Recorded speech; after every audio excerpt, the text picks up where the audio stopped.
Wisconsin's new legislative maps are the other big storyline today. As you remember, new legislative maps in effect after the state Supreme Court ruled the older maps were unconstitutional. After several groups submitted proposals, Republican leaders in the legislature agreed to pass maps drawn up by Governor Tony Evers, who then signed the new maps into law in February. Those new districts are going to be used for the first time today as we speak. Earlier, we spoke with J.R. Ross from WisPolitics about the impact of these maps. J.R. Ross from WisPolitics is joining us to talk more about this. J.R., thanks for joining us once again today. Oh, anytime. You've spoken previously on this program about the maps. They were drawn by Governor Evers. They were approved by Republicans. They were meant to make the districts more competitive, according to Governor Evers. But depending on the turnout and results of this primary today, would you be able to project whether we would see any major changes in the balance of power in the Senate or Assembly in the fall election? Is there any way of knowing? Sure. What I can tell you is if you look at the raw numbers of the districts that we have, these new maps, Democrats should, at the very least, have many more members in the Assembly, a much smaller Republican majority. The question is, will it be an environment come November that gives Democrats a path majority? The reason I say that is if you look at districts, and I'm a dork about legislative districts, I'll try and be as non-wonky as possible, but around 55% Democrat Republican, that's a safe seat. You should win that, barring something crazy happening. There are really about 9 seats in the Assembly right now. They're kind of in that swingy area. They're like 52% Democratic or 50% Republican. They could go either way. Those 9 seats, Republicans have an easier path to get to a majority with those seats that are really in play. And again, wave years, a flawed candidate can kind of upset that calculation, but at the very least, we expect Republicans to have an upper hand in a 50-50 environment to keep the majority in the Assembly. For Democrats, they need to have Kamala Harris maybe do 3 points better than Donald Trump. Something like that would open the door to it. In the Senate, there's no real way to flip control this fall. The key is for Democrats, win enough seats this fall to set up 2026 as a year they could possibly change, get back the majority. There are 4 seats really in play. One's right in your backyard there in Green Bay that is a key Democratic plan to try and get back the majority. If they win 3 of those 4, they got a shot. They win 4, they got a really good shot in 2026, depending on the environment again. I can't predict November of this year, let alone November of 2026, but you just need certainly to fall in place as a Democrat to have that path to win. So really, this fall is about narrowing the majority in the Senate, maybe getting there in the Assembly, but then really 2026 could be the year that you really see the change happen.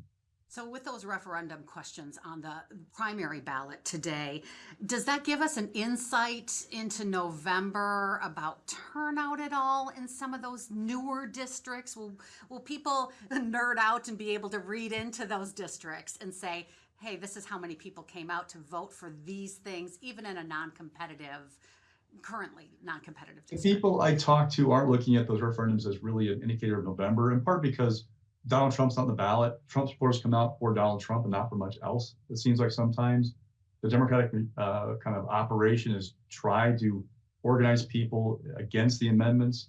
But one reason why people are getting too in the weeds on those amendments, like what it means in November, is I track spending by the groups who oppose those amendments. I found $3.5 million raised by the anti-amendment groups. I found the groups that are supporting them spent about $250,000. It's not been a quote unquote fair fight number wise. Now for Democrats, it's not just about what these amendments say. They are opposed to them. It's going to infringe on governor's powers, but to them they see Republicans go to referendums more often to try and change the Constitution because they can't get stuff past Tony Evers. He keeps vetoing stuff. So for Democrats, it's okay. Can they create a playbook that they can discourage Republicans going to the Constitution of Wisconsin to govern because they can't get through the Evers veto? And really with the messaging that we've seen, it's really kind of muddled the kind of perception of these questions. I've talked to people who are not junkies like myself who go, I'm not quite sure what that question means. Like, what is this supposed to do? Which is a credit to the Democrats who have run these groups doing the TV ads, doing the mailers saying vote no, that they've at least created a question for people of, okay, what's this about again? Why do I want to do this? For Republicans, like, this is common sense, right? Republican lawmakers should have a say in these things, but they've not had as much firepower to kind of educate the public about what's going on. So at this point, we have 61 members of the state assembly and Senate not running in their old districts. I think another 16 or so announced that they were leaving entirely, didn't really want to deal with the new districts. So will we see newer ideas? Will we see newer people in the legislature maybe clearing up some of the gridlock that we've experienced in the last several years? It could actually get worse. So let me explain. Let's just for now say Republicans control both houses after November. I mean, I'm not predicting anything, but just that it's not just about the numbers of having the majority, it's about who's in your majority. Look at the Senate, for example. They had 22 members this past session. They had trouble passing big bills because there are 3, 4, sometimes 5 members who don't like certain things. There's not really a moderate wing of the Republican Party in the Senate, but there's like a conservative wing and a really, really conservative wing. And the conservative one didn't want to pass certain bills. Well, if you go from, and again, not predict anything, but let's say you go from 22 votes to 20, and you have the same 4 members who don't like things, you need 17 votes to pass stuff. How do you pass things if you don't have the numbers, right? Unless you go to Democrats for help. And Republicans don't like doing that because it emboldens the minority party to ask for things.